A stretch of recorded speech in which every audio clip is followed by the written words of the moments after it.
Tanguy, welcome on this stage. Welcome on PODIUM. So we're going to discuss this SME thing. All of us in this room, we have been talking a lot. We have been wondering a lot about the next gen phenomenon. But how does this phenomenon impact the SME fabric you are covering with Trajan? Hello, Jerome. First of all, thank you for having me here today. When we talked about the next gen, maybe we have to start with the starting point, which is the aging of population. And no miracles here. This is a phenomenon that has also affected founders and owners of SMEs, which leads to more and more of them thinking about who they are going to transfer their company to. And just to give you a few numbers, this is an ever-growing phenomenon.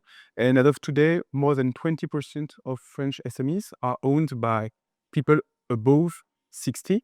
And obviously, they have to think about what's going to happen next.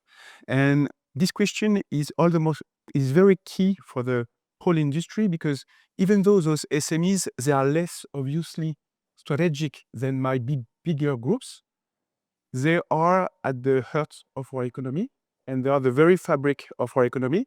In a discussion just prior to this panel, I was talking with someone familiar with the Swiss industry, and he was telling me that 70% of the Swiss economy is actually made of SMEs.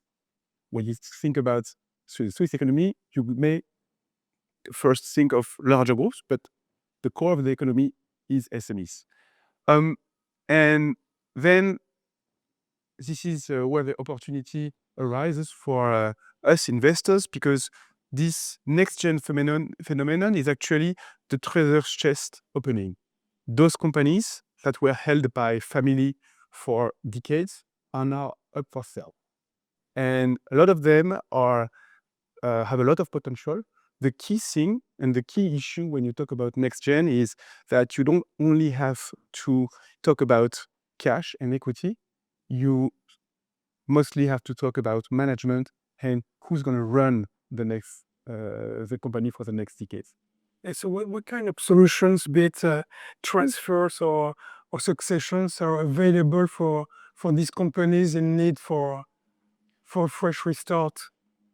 If we keep to a large view, those founders, they have three solutions in front of them.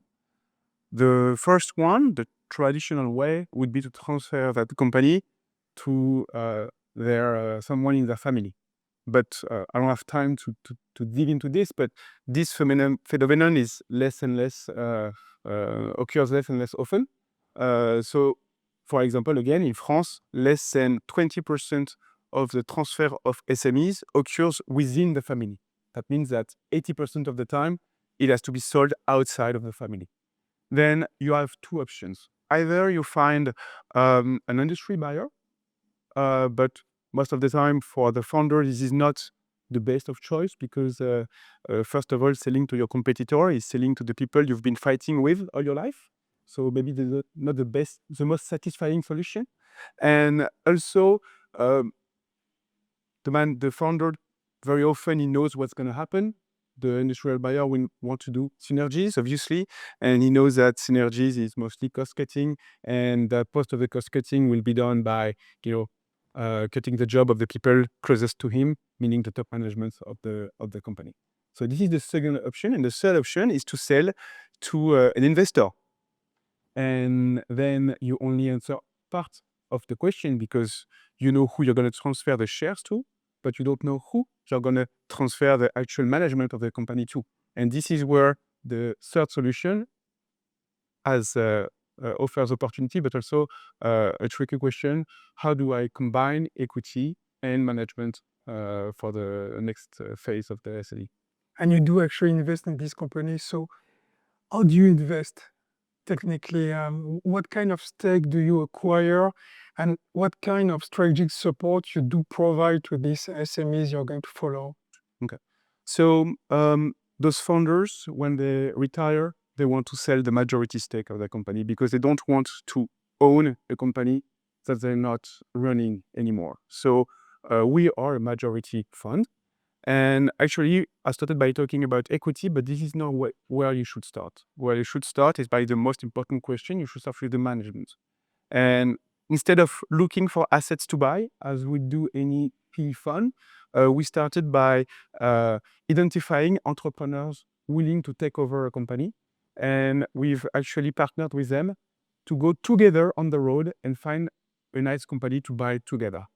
And then we buy the majority of the equity. They buy a small portion of it, and we create new ambition for the SME and long-term vision through the new management.